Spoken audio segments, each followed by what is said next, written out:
Good morning.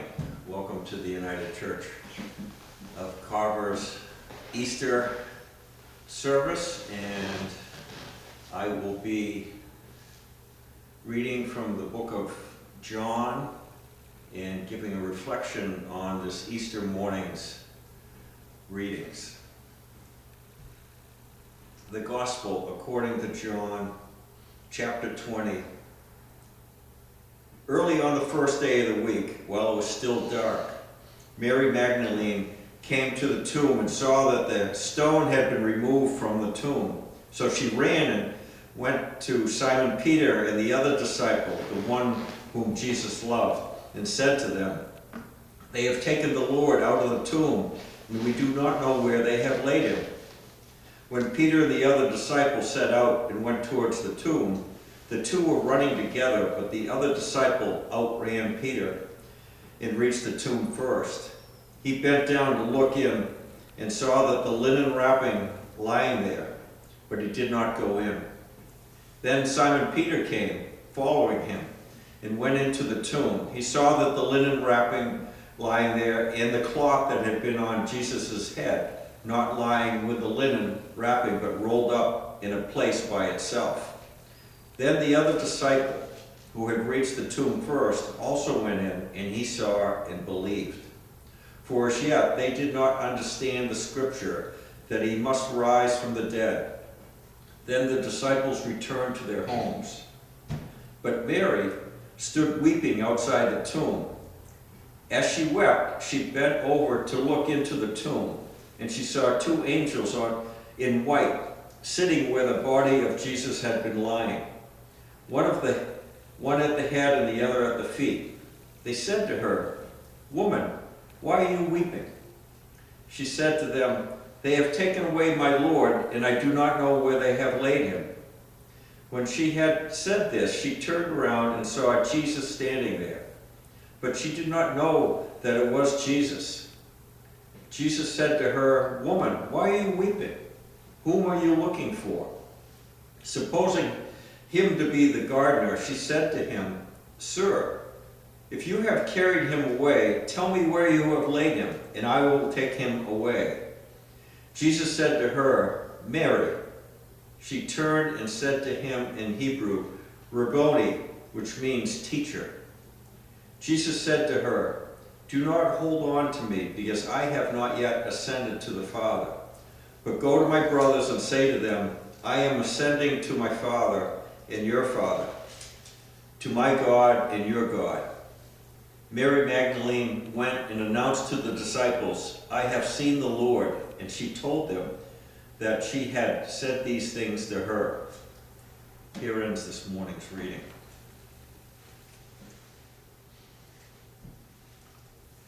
May the words of my mouth and the meditations of my heart be acceptable in thy sight, Lord, our strength and our Redeemer. Amen. Glorious Easter morning to all of you. One of the great joys of being a minister is when people share their God moments with me.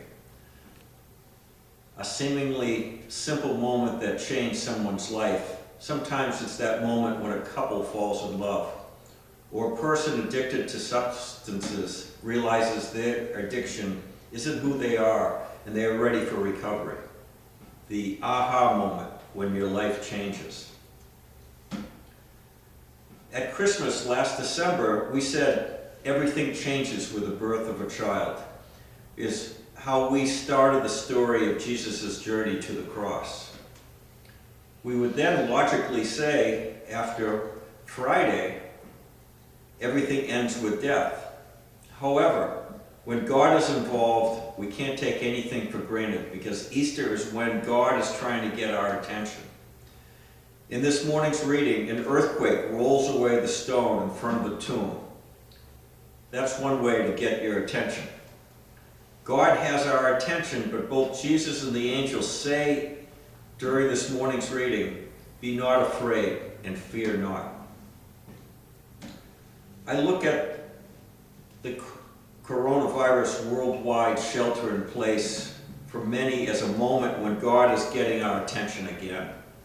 Like the angel said, fear not, as I share my first of 3 God moments, which have convinced me that when we come out on the other side of the coronavirus, we will understand better what resurrection people really means.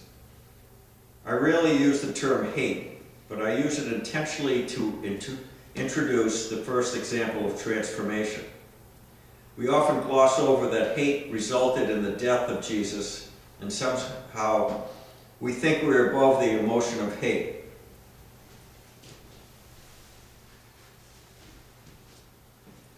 I have in front of me a bowl of something that many people hate. Every year near the time of Easter, people go to extreme measures to kill this product in this bowl. Nothing is spared in the fight to destroy it. Chemicals, machines, and even stooping to hand-on battles. Yes, dandelions. A beautiful flower this morning.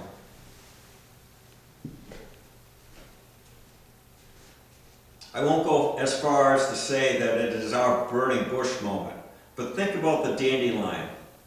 If there's any flower that is first brought home lovingly by a child, it is a dandelion. Dandelions have stems which make it easy to make necklaces or ornaments for hair. The flower is the brightest yellow of the spring, and the smell is uniquely pleasant. Kids love this tiny weed, but they consider it a flower. Why then, in adulthood, do we want to kill it? Jesus didn't fit into the landscape of the Romans and the religious establishment of his time. He was eradicated and thought to be done.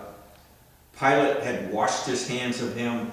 The crosses that were taken down early, so not as to damage the view during the Sabbath, all would look pristine.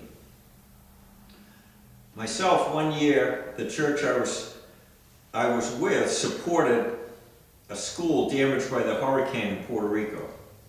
A teacher who had grown up in the town was at that school and then eventually returned home with some students to say thank you for the support. When the teacher came to the town, she gave the students cameras and phones to chronicle their trip to beautiful America. She was surprised when the kids were taking pictures of, you guessed it, dandelions. No. Take pictures of the cars and the people all dressed up. Take pictures of the architecture in the town. And the kids said, no, these beautiful flowers are the prettiest things that we've seen so far today. I come from a long line of dandelion killers, but I have come to realize that the only dandelions, that if dandelions were concentrated on top of a single hill, people would wear down paths that go to see them. Dandelions are the first flower, first scent in pollen that the bees go to in the spring. They're a beautiful, essential flower in our neighborhoods, just like Jesus' love.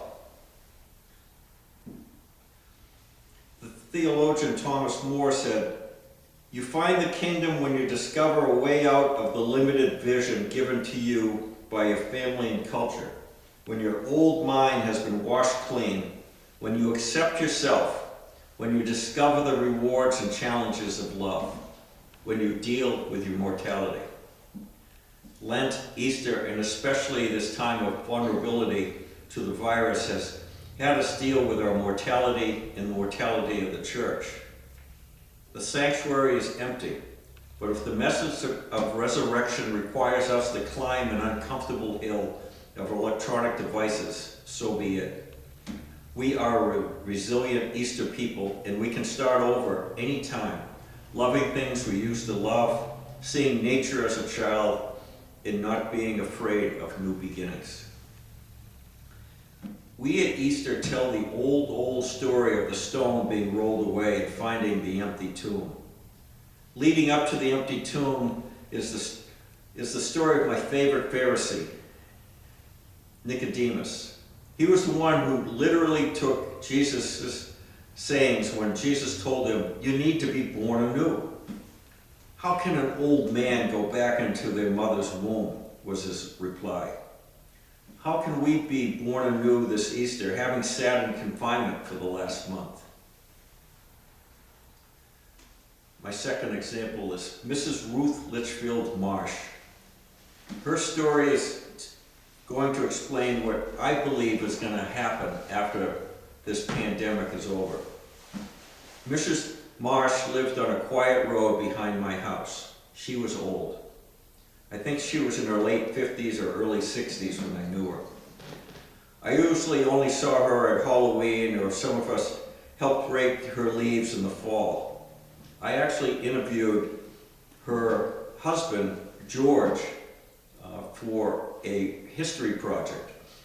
Sounds like she was the more interesting person, because this past week, the local historical group reposted a summary of her life, which was in their archives.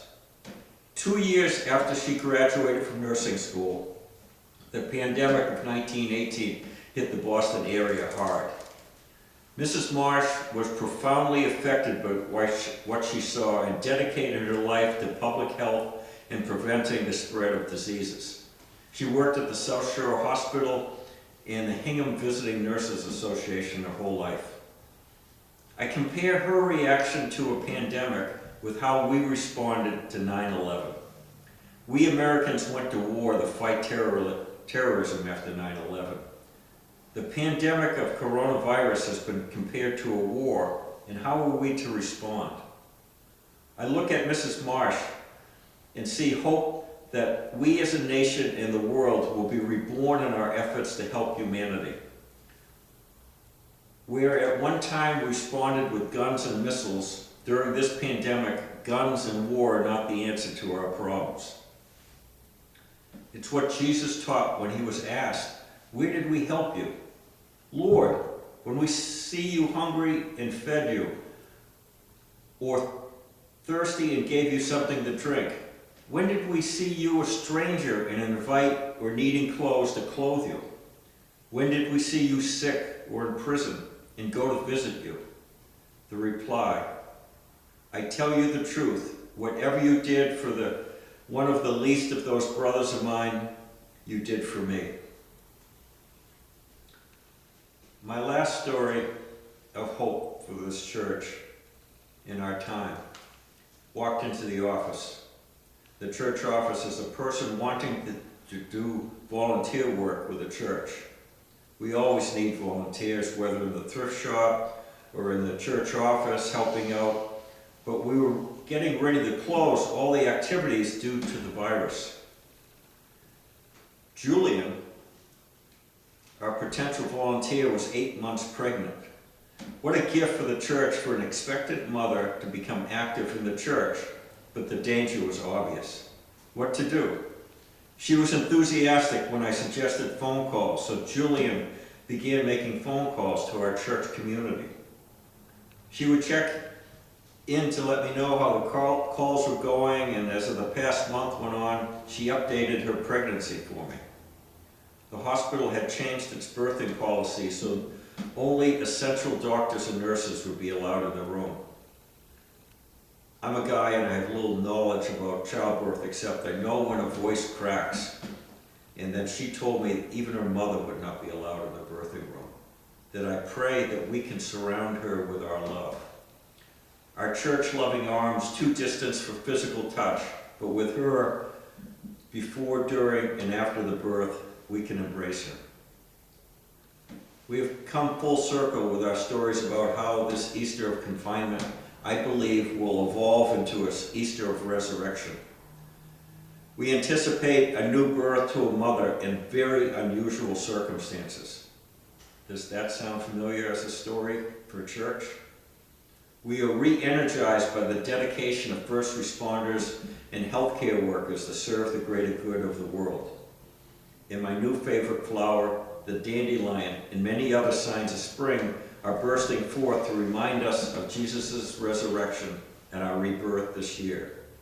And although I know that we are all sad that we cannot be in our sanctuary with songs and bell ringing, let this be the Easter that God got our attention in new ways of the teaching of Christ who rose today. May the resurrection be in our hearts today, tonight, and forever. Amen.